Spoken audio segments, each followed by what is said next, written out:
Magandang araw. Ang topic natin ngayon ay tungkol sa iba't ibang klase ng allergy. So magbibigay ng payo si Doc Willie at si Doc Liza tungkol dito. Yes, Doc Okay. Willie. Ubo muna tayo. May allergy din kami lagi konti. Kita mo, iba yung boses. Allergy kasi talaga, minsan namamana, minsan hindi ka makaiwas.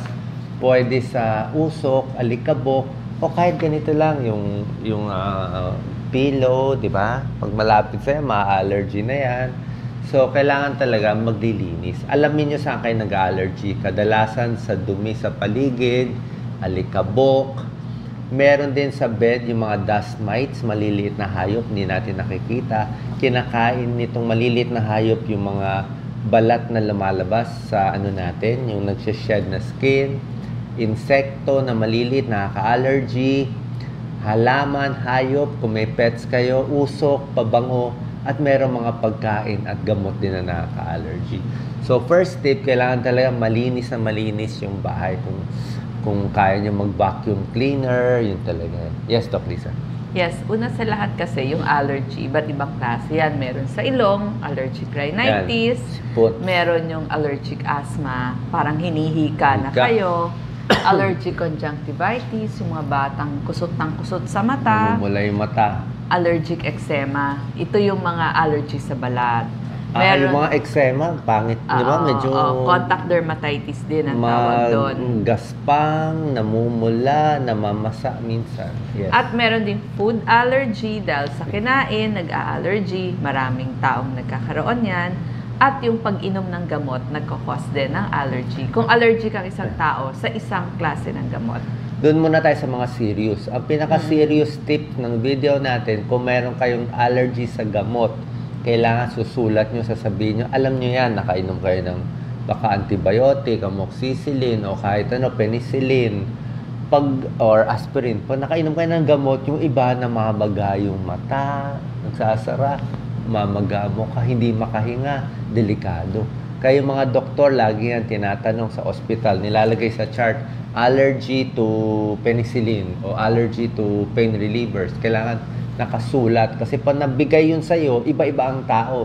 Kami, okay, uminom ng ganitong gamot. Pero may tao na dahil nga sa sistema nila, pag tinamaan ng nakainom ng kaka-allergy ng gamot, pwedeng hingalin, pwedeng mamatay. Delikado yun. Yes, so Okay. yung mga allergies nyo, ilista nyo sa inyong ID o ilista sa inyong diary, Yes, lalo na napakahalaga. kapag pagkain. Tapos sa pagkain din naman, meron din allergy. Pero iba't iba eh.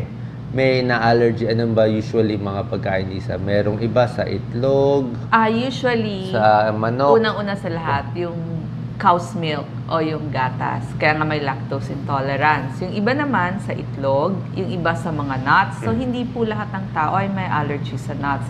Pero marami dun sa mga lamang dagat. Ito yung mga bagoong, tulingan.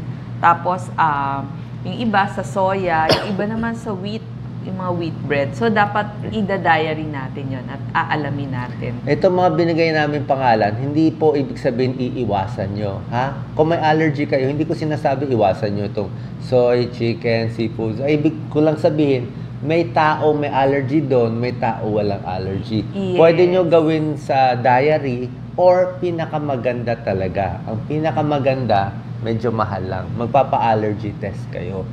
Paano nga itong allergy test, Doc Lisa? Meron Itetest skin lahat test. ng mga produkto or yung mga pagkain na tinetest sa skin, malalaman kung saan ka lang may allergy. Para at least makakain mo pa rin yung mga hindi ka allergy. Kaysa isipin mo, lahat-lahat allergy na ako, wala ka nang kakainin. Mali naman yun. Konti lang talaga usually allergy ng tao. Yes, so may skin test para sa mga pagkain. Meron din naman blood test. So, dalawa yung test for Yes, allergy. saan pupunta, magkano? Oo. Pwede po sa mga allergologist, immunologist, or pulmonologist. Tapos, pwede rin sa ENT. Tapos, yung mga blood test, ito po nandun sa inyong dermatologist or allergologist at sa laboratory ng mga ospital kung blood test. Yung skin test, di ba? Parang mas maganda yung sa skin test. Magkano ba ngayon? 8,000? 6,000? Libo po yun. Depende po dun sa doktor na gagawa. Actually, magpapa-allergy test din ako eh. Gusto ko rin malaman eh. Kasi doon sa allergy test, hindi naman kasi ganun kalalaki sa akin, kaya hinahayaan ko. Malalaman doon, parang meron silang piniprick, di ba? Maglalagay ng konting parang pollen sa halaman. May yung ipis, galing sa ipis, meron din. Meron sa itlog, alimango. So, itetest. Pag namula, doon ka lang may allergy. Like yung anak ko dati, di ba, lagi natin pinipigilan kumain ng itlog, mga seafoods, di ba, ibang bagay. Nung in-allergy test, ay wala naman palang allergy. Allergy niya, I think, sa dust lang, di ba? Actually, yung sa mga, yung iba po, yun nga, yung allergic eczema. So, yun yung sa kanya. So, kapag yung mga ginamit natin, mga sabon panlaba, ay masyadong mabango, hindi po pwede sa mga taong may allergic eczema o kaya yung naglalagay ng fabric conditioner, hindi rin po pwede sa kanila. Okay, so magandang tip yan na allergologist, yung allergy test. Ngayon, kung walang pera, linis na lang tayo ng linis sa bahay, iwas sa pabango, lotion, sabon. Hindi Na may natin pabango. alam kung saan, may pabango, kung saan kayo mas na-allergy. Pag sa alikabok naman, doon tayo sa mas maayos na lugar. Sa may pera, pwede yung may aircon, meron ding air filter, diba? Mga air purifier, nakakatulong din. Pero medyo mahal. Pero ang pinakamabilis po, magpagpag ng buong bahay, mag-vacuum, magwalis, maglinis, maglaba po ng inyong punda, kobrekama, kortina, mga takip sa sofa, every other week. Yan po ang pinakamabisang paglilinis. At wag po magsisiga, magpapausok, o lalo na yung mga may allergic rhinitis naman, ingat din sa mga niluluto kasi minsan pritong isda lang, hindi na nila kaya yon. So, dapat alam natin ano yung iiwasan natin. Yung iba, allergy sa chips, mga junk food, sitsirya, sa vetchin, so meron din. Dahil sa preservatives. Meron pong tao may allergy sa preservatives. Yes. Isa pang simpleng tip, naisip ko kasi yung mga mahihirap na sa squatter area, wala kayong pera, talagang madumi, pasok-pasok yung mga... Ang isang pwedeng gawin shortcut, yung mga punda nila, ibilad sa araw. Diba? Yun na simple lang, diba? Kahit madumi, bilad mo sa araw. Pag nainitan ng araw yan, siguro buong maghapon, patay yung mga dust mite, pati insekto doon. Diba? Yan ang isang tip natin. Pagdating sa tableta, yung iba, Doc, anong tableta? Ang mga generic names na sabihin ko, yung mga diphenhydramine, tablet or syrup, may loratadine, ito yung mga iniinom. Although itong mga loratadine at iba hindi ata pwede pag nagda-drive, mas maganda sa gabi, baka maantok sila. Yes, kasama na po yung cetirizine, levocetirizine at Montelukast. Pero para sa akin, itong tableta, kung malala lang, hindi pa rin siya talaga pinakagamot. Makakabawas sa sintomas, pero kung exposed ka naman lagi sa madumi, hindi ka rin naglilinis, so bali wala pa rin. So tulong lang siya. Pagdating naman sa mga pagkain, may mga pagkain, ito hindi naman proven, no? Pero merong mga pagkain pwedeng makatulong, papakalmahin yung immune system base sa mga maliliit na pag-aaral sa Amerika at iba pang lugar. Bawang, may tulong daw, Doc Lisa. Sibuyas, yogurt. Yes, probiotics. Probiotics. Kamote, madahong gulay. At meron din sila, gusto nila almonds, avocado, meron daw kasi vitamin B, vitamin E. Tapos mga vitamin C na mga prutas, mga lemon, at iba pa.